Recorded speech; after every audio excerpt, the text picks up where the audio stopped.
प्यारे विद्यार्थियों, आज का हमारा व्याख्यान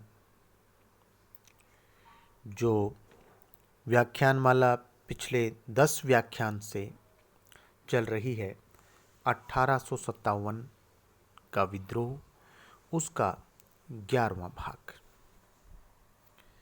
विगत व्याख्यान में हमने 1857 के विद्रोह के सामाजिक और धार्मिक कारण किए थे। सामाजिक कारणों में सामाजिक असमानता और सामाजिक कानून जो अंग्रेज यहाँ लेकर के आए। यहाँ कुछ कुप्रथाएं थीं, जैसे सती प्रथा, बाल हत्या, नर हत्या, विधवा विवाह पर प्रतिबंध। ये कुछ ऐसी चीज़ें थे जो लेकर के आए, अच्छे थे समाज के लिए, लेकिन समाज ने शंका की, भारत ने शंका की। 1856 में ही अंग्रेज पैतृक संपत्ति का कानून लेकर के आए थे, जिसमें हिंदू उत्तराधिकार के नियम में परिवर्तन कर दिया था और कहा गया कि यदि कोई हिंदू ईसाई धर्म स्वीकार करता है तो उस व्यक्ति को अपनी पैतृक संपत्ति से वंचित नहीं किया जाएगा। यह सीधा सीधा हिंदुओं को ईसाई धर्म में जो प्रवेश उनकी नीति थी उसको प्रोत्साहन देना था, तो इसका यहाँ विरोध होना था। फिर धार्मिक कारणों में वो लोग भारतीयों को ईसाई बना रहे थे। हिंदू मुसलमान दोनों कौम जो थी यहाँ की, उनका ईसाईकरण यहाँ पर वो प्रयास तेजी से उनके हो रहे थे। और फिर एक लॉर्ड डलहौजी ने गोद लेने की प्रथा समाप्त कर दी और 8 रियासतों को एक एक करके अंग्रेजी साम्राज्य में मिला लिया। ये हमने कारण विगत व्याख्यान में किए थे। आज हम कर रहे हैं 1857 के विद्रोह के सैनिक कारण। विद्यार्थियों, मैंने बीच बीच में दोहराया है एक बात को कि हम 1857 का विद्रोह इसलिए कह रहे हैं क्योंकि ये आपके पाठ्यक्रम में ऐसा लिखा हुआ है, लेकिन वास्तव में ये विद्रोह से कहीं अधिक था और भारत का प्रथम स्वतंत्रता संग्राम था। ये आपके मस्तिष्क में बात रहनी चाहिए, लेकिन टॉपिक ये है इसलिए हम बार बार इसको विद्रोह कह रहे हैं। सैनिक कारणों में पहला जो कारण है, भारतीय सैनिकों के साथ असमानता। भारतीय सैनिकों का असंतोष विद्रोह का एक प्रमुख कारण सिद्ध हुआ। ईस्ट इंडिया कंपनी की सेना में अधिकांश सैनिक भारतीय थे। वेलेज़ली की सहायक प्रथा के कारण कंपनी की सेना में भारतीय सैनिकों की असाधारण रूप से वृद्धि हुई थी। क्रांति के समय भारतीय सैनिकों की संख्या अंग्रेज सैनिकों से 6 गुना अधिक थी। सेना के उच्च पद अंग्रेजों को मिलते थे। भारतीय सैनिकों पर उन्हें विश्वास नहीं था। सेना में वेतन और दूसरे जो लाभ हैं, प्रमोशंस हैं, वो उनकी जो इस संबंध में नीति थी वो उपेक्षापूर्ण नीति थी भारतीय सैनिकों के संबंध में, यदि हम बात कर रहे हैं तो। इसके अलावा वेतन में असमानता थी। भारतीय सैनिकों को वेतन बहुत कम दिया जाता था और अंग्रेज सैनिकों को उससे 6-7 गुना अधिक वेतन दिया जाता था। अंग्रेज सैनिकों को 6-7 गुना वेतन। इस वेतन से भारतीय सैनिकों का जो एक खर्चा होता है परिवार का स्वयं का, वो नहीं चलता था। दूसरे, अंग्रेज सैनिकों की तुलना में इतना वेतन कम मिलता है, इससे उनमें हीनता की भावना आती थी। वेतन कम और काम अधिक लिया जाता था। ये हीनता की भावना के कारण सैनिकों के मन में आक्रोश था, जो 1857 में फूट पड़ा। और अंग्रेजों का जो व्यवहार था भारतीय सैनिकों के साथ, वो भी अनादरपूर्ण व्यवहार था। परेड के समय भारतीय व अंग्रेज दोनों सैनिक सम्मिलित होते थे, पर परेड ग्राउंड में भारतीय सैनिकों के साथ कठोर व तिरस्कारपूर्ण व्यवहार किया जाता था। जरा सी त्रुटि पर, कोई भी छोटी सी भूल होगी, चूक हुई, उन्हें बंदूक के बट से, बंदूक का जो एक तरफ तो बंदूक में वो नाल होती है जिससे फायरिंग होता है, दूसरी तरफ वो लकड़ी का, जिस तरफ घोड़ा जिसको ट्रिगर कहते हैं, वो जो होता है, उस हिस्से से उसको पीटा जाता था और ठोकरें मारी जाती थी। जूते आप जानते हैं, सैनिकों के जूते चमड़े के होते हैं, तो वो ऐसे ही नहीं, पीड़ा और अपमान। कई बार सैनिक परेड ग्राउंड में कुछ सैनिक बेहोश हो जाते थे मार पिटाई के कारण। अंग्रेज कमांडरों द्वारा उन्हें बहुत गंदी गालियां दी जाती थी, जो भारतीय समाज में स्वीकार्य नहीं थी एक भारतीय को। भारतीय सैनिक इस जो तिरस्कारपूर्ण जो उनका व्यवहार था, इस व्यवहार से वो बहुत आहत थे। एक अन्य बात, आर्थिक दृष्टि से वेतन की असमानता और परेड में भी उनके साथ में उपेक्षापूर्ण व्यवहार, एक साथ खा पी भी नहीं सकते थे। इसके अलावा युद्ध में हमेशा भारतीय सैनिकों को फ्रंट पर रखा जाता था। आगे जो टुकड़ी होती थी उसमें भारतीय सैनिक होते थे और अंग्रेज सैनिक पीछे रहते थे। परिणाम स्वरूप शत्रु की गोलाबारी में भारतीय सैनिक बड़ी संख्या में मरते थे, अंग्रेज सैनिक बहुत कम। इस पर भी विजय का श्रेय अंग्रेज सैनिकों को प्राप्त होता था। कोई अवार्ड्स हैं, कोई प्रमोशंस हैं, अंग्रेज सैनिकों को मिलते थे। यह परंपरा द्वितीय विश्व युद्ध तक प्रचलित रही विद्यार्थियों। इस कारण भी भारतीय सैनिकों में भारी असंतोष था। और जो बस पहले अपन ने जिक्र किया कि अंग्रेज सैनिक भारतीयों की तुलना में बहुत कम थे, न्यून थे। उन्हें जो अंग्रेज हैं उनकी व्यवस्थाएं अच्छी थी, कम थे फिर व्यवस्थाएं अच्छी थी, वेतन अच्छा था। उन्हें केवल दीनापुर में रखा जाता था। कलकत्ता और इलाहाबाद के मध्य कहीं भी अंग्रेज सैनिक नहीं रखे जाते थे। कानपुर व दिल्ली जैसे महत्वपूर्ण स्थानों पर भी केवल भारतीय सैनिक ही तैनात रहते थे।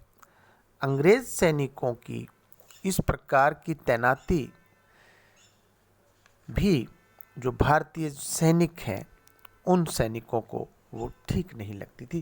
कुल मिलाकर के भारतीय सैनिक हर स्थान पर अपने आप को उपेक्षित महसूस करते थे, अपमान उनका होता था, वेतन उनका कम था, खतरा युद्ध में उनको सबसे ज़्यादा था। चाहे हेडक्वार्टर्स की बात हो और चाहे फिर सेना में आगे, सबसे आगे की पंक्ति में लड़ने की बात हो, वो सब इनको करना होता था भारतीय सैनिकों को। सैनिकों की संख्या में जो एक अंतर है, पहले जैसे अपन ने थोड़ा जिक्र किया है, ये अंतर बहुत था। लॉर्ड डलहौजी के कार्यकाल में भारतीय सैनिक लगभग 3.25 लाख थे, जबकि अंग्रेज सैनिकों की संख्या 51,000 थी। अंग्रेज अधिकारी भारतीय सैनिकों पर विश्वास भी नहीं करते थे। और भारतीय सैनिक इस तथ्य से भली भांति परिचित थे कि भारत में अंग्रेजी राज्य उनकी शक्ति के सहारे ही विस्तृत हुआ है और कायम है। भारतीय सैनिकों में अपने प्रति आत्मविश्वास था, जबकि अंग्रेज अधिकारी साम्राज्य के विस्तृत हो जाने से भारतीय सैनिकों को तुच्छ और अनावश्यक समझते थे। एक भारतीय ने लिखा कि अंग्रेज अफसर हमारे क्रियाकलापों को इस प्रकार देखने लगे थे जैसे एक थका हुआ आदमी मधुमक्खी के जो मधुमक्खियाँ जो होती है ना, उनको देखता है।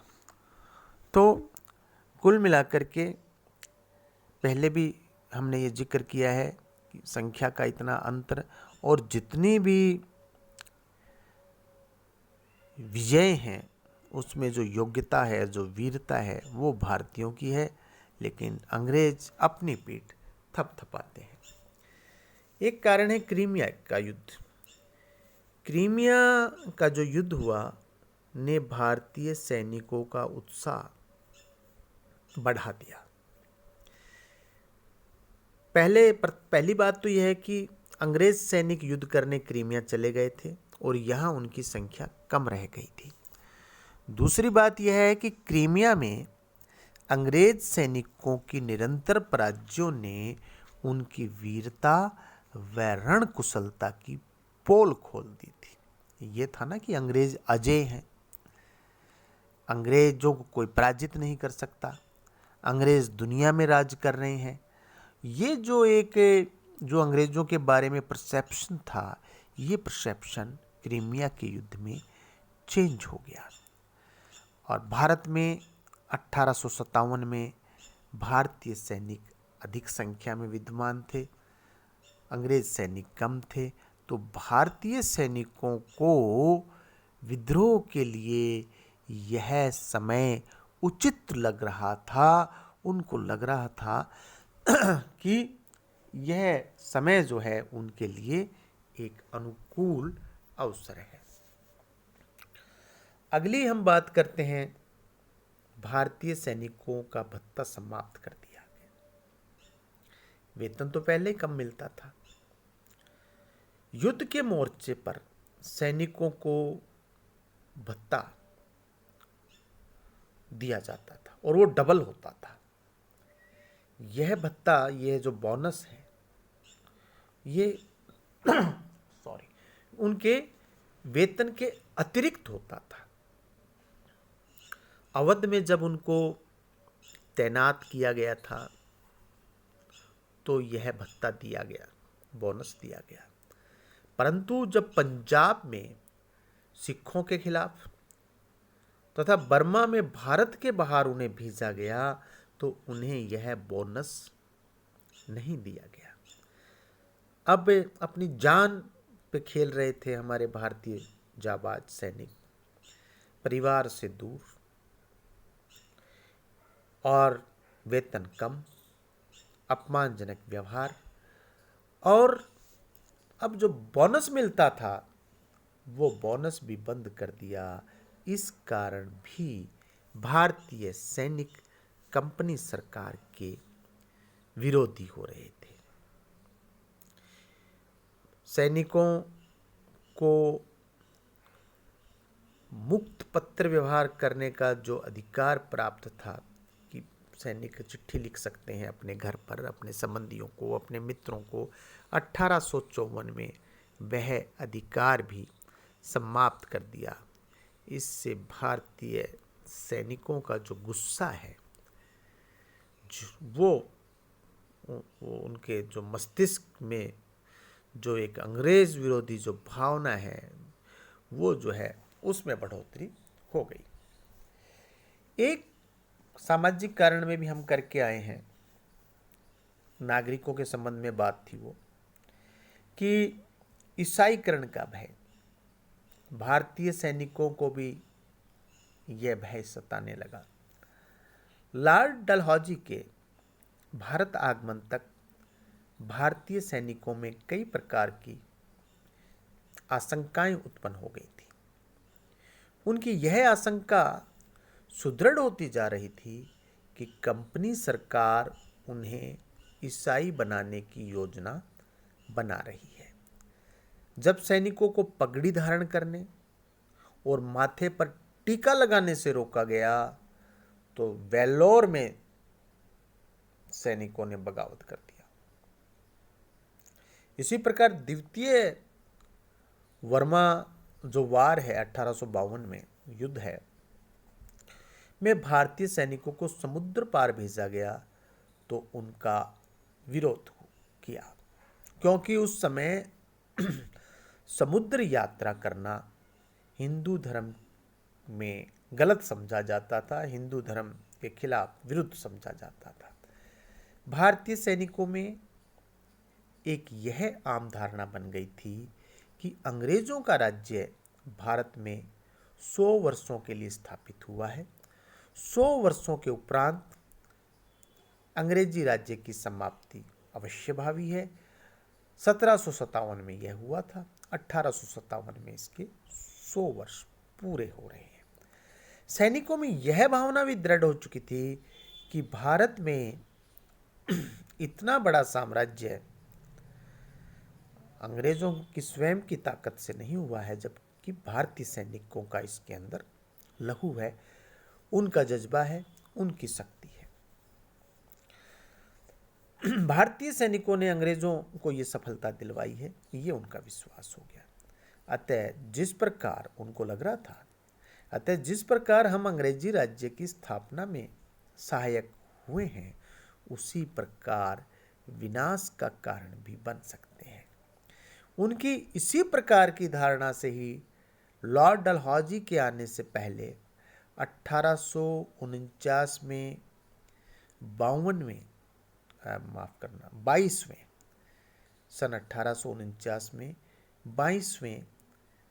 एनआई का विद्रोह, 1850 में 66वें एनआई का विद्रोह और 1852 में 38वें एनआई का विद्रोह, ये डलहौजी से पहले हो चुका था। हालांकि ये विद्रोह सख्ती से दबा दिए गए, इनको उस कैंपस से बाहर नहीं निकलने दिया, परंतु इन विद्रोहों से यह तो स्पष्ट होता है विद्यार्थियों कि भारतीय सैनिक विद्रोह करने पर उतारू हो रहे थे। और जब कैनिंग भारत आया तो कैनिंग के भारत आने पर यह अफवाह बड़ी तेजी से फैली कि कंपनी के संचालकों ने इसे भारत में ईसाई धर्म फैलाने के आदेश के साथ भेजा है। रेलगाड़ी का प्रचलन, जलपोतों का प्रयोग भी इसी कारण अंग्रेजों के द्वारा बढ़ाया जा रहा है। इसी प्रकार के व्याप्त वातावरण के संदर्भ में बेंजामिन डिज़रेली ने कहा था कि नवीन सिद्धांतों के अधीन भारतीय विधान परिषद स्थानीय लोगों के धार्मिक विश्वासों को शनय शनय कुतरती जा रही है। इसकी राष्ट्रीय शिक्षा प्रणाली के अंतर्गत बाइबल पाठशालाओं में अकस्मात पहुंच गई है। तो ये जो इस प्रकार का जो स्टेटमेंट था, ये भय पैदा कर रहा था और सैनिकों को लग रहा था कि उनका ईसाईकरण हो जाएगा। इसके बाद है अफगानिस्तान में अंग्रेजों की पराजय। पहले क्रीमिया का हमने पढ़ा। अब प्रथम अफगान युद्ध में अंग्रेजों की बहुत अपमानजनक पराजय हुई। उस समय गवर्नर जनरल ऑकलैंड की तो कटु आलोचना हुई थी, उसके साथ ही अंग्रेज सैनिकों की निर्बलता भी स्पष्ट हो गई थी। आपको यदि याद हो विद्यार्थियों, तो हमने उस समय इस बात की चर्चा की थी जब अफगानिस्तान अंग्रेज संबंध चल रहे थे, तो जो दोस्त मोहम्मद था अफगान का शासक, उन्होंने उसको तो अंग्रेजों ने बंदी बना लिया था, कलकत्ता भेज दिया था, शाह शुजा को वहाँ का शासक बना दिया। लेकिन अफगान की प्रजा ने उसको टिकने नहीं दिया। दोस्त मोहम्मद के पुत्र अकबर खां के नेतृत्व में वहाँ पर युद्ध चला और अंग्रेज़ों को खदेड़ दिया, अंग्रेज़ों को मार डाला। अंग्रेज़ों की 16,000 की सैन्य जो सेना थी, जो अफगानिस्तान से ब्रिटिश भारत के लिए रवाना हुई थी, केवल एक सैनिक वहाँ से लौट करके आया था। अकबर ने जब अंग्रेज़ों के साथ संधि की तो 4 अंग्रेज़ अधिकारी उसने अपने यहाँ पर बंदी बना के रखे थे, मतलब जमानत के तौर पर। इतना बुरा हाल हुआ अफगानिस्तान में अंग्रेज़ों का। इससे अंग्रेज़ों की दुर्बलता स्पष्ट हो गई और जो अंग्रेज़ों की जो छाप थी, जो क्रीमिया युद्ध में भी हमने बात की कि इनको भाई हरा नहीं सकते, इनकी रणनीति बहुत अच्छी है, इनके पास हथियार बहुत अच्छे हैं, ये बहुत वीर हैं, ये बहुत साहसी हैं, वो सारी जो बातें हैं वो बातें अब स्वीकार्य नहीं थी। तो ये जो करारी हार थी अफगानिस्तान में, इससे भारतीय सैनिकों पर प्रभाव ये पड़ा कि उनको हो गया यह कि अंग्रेज सैनिकों को वे सुगमता से पराजित कर सकते हैं। अगला है बंगाल की सेना में अवध के सैनिक होना। देखिए, बंगाल की सेना में एक भाईचारा था, उसमें सभी सदस्य एक रूपता से कार्य करते थे, परंतु इस बंगाल सेना का 60% भाग अवध तथा पश्चिमी प्रांतों से आता था। इसमें अधिकांश ब्राह्मण व राजपूत होते थे। वे लोग अंग्रेज सैनिक अधिकारियों से नफरत करते थे और उनकी गालियां बर्दाश्त करने को तैयार नहीं थे। इसके अलावा बंगाल की सेना में जो सैनिक हैं, अवध की समस्त असैनिक जनता की भावनाओं का प्रतिनिधित्व करते थे, क्योंकि 1856 में जो लॉर्ड डलहौजी ने अवध के साथ जो किया और जिस प्रकार से उसको ब्रिटिश साम्राज्य में मिलाया, तो अवध की जनता नफरत करती थी और उस जनता में से सैनिक आए थे, तो वो सैनिक उनसे नफरत करते हैं। मौलाना अबुल कलाम आज़ाद साहब लिखते हैं कि अवध के विलय ने सेना में साधारणतः और बंगाल की सेना में विशेषतः विद्रोही भावना का प्रारंभ किया।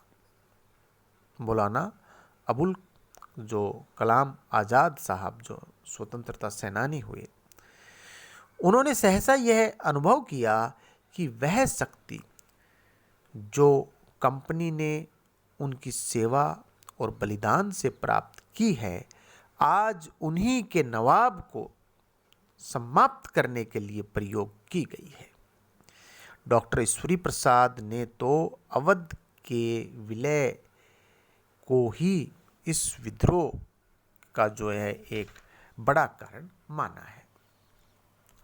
इसके बाद वह सेना में प्रशासनिक अधिकारियों का जो प्रवेश है। लॉर्ड डलहौजी कंपनी के अधिकारियों में व्याप्त भ्रष्टाचार व अनुशासनहीनता के प्रति पहले ही असंतोष व्यक्त कर चुका था। प्रशासकीय अधिकारियों में अनुशासन उत्पन्न करने की दृष्टि से उसने सेना के उच्च एवं योग्य अधिकारियों को प्रशासनिक सेवा में भेज दिया, प्रशासनिक पदों पर उनको डेपुट कर दिया। परिणाम यह निकला कि सेना में वृद्ध अंग्रेज अधिकारी ही रह गए। बर्मा का युद्ध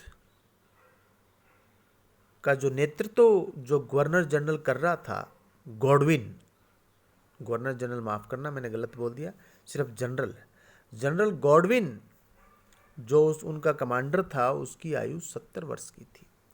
ऐसे वृद्ध एवं शारीरिक दृष्टि से निर्बल अधिकारियों की देखरेख में सेना में कमजोरी और अनुशासनहीनता आना स्वाभाविक था, जो कि इसीलिए भारतीय सैनिकों ने विद्रोह कर दिया, क्योंकि नियंत्रण ढीला हो गया।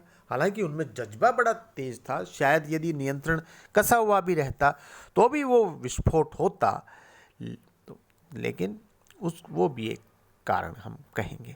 भारतीय सैनिकों में अंग्रेजी सेना की जो ये उनको उसके अंदर जो जो उनके अधिकारी जो हैं इस समय, अंग्रेज जो अधिकारी हैं, वो जो बूढ़े हैं, इस प्रकार के निर्बल हैं, वो भी उनको एक उपयुक्त अवसर लगा।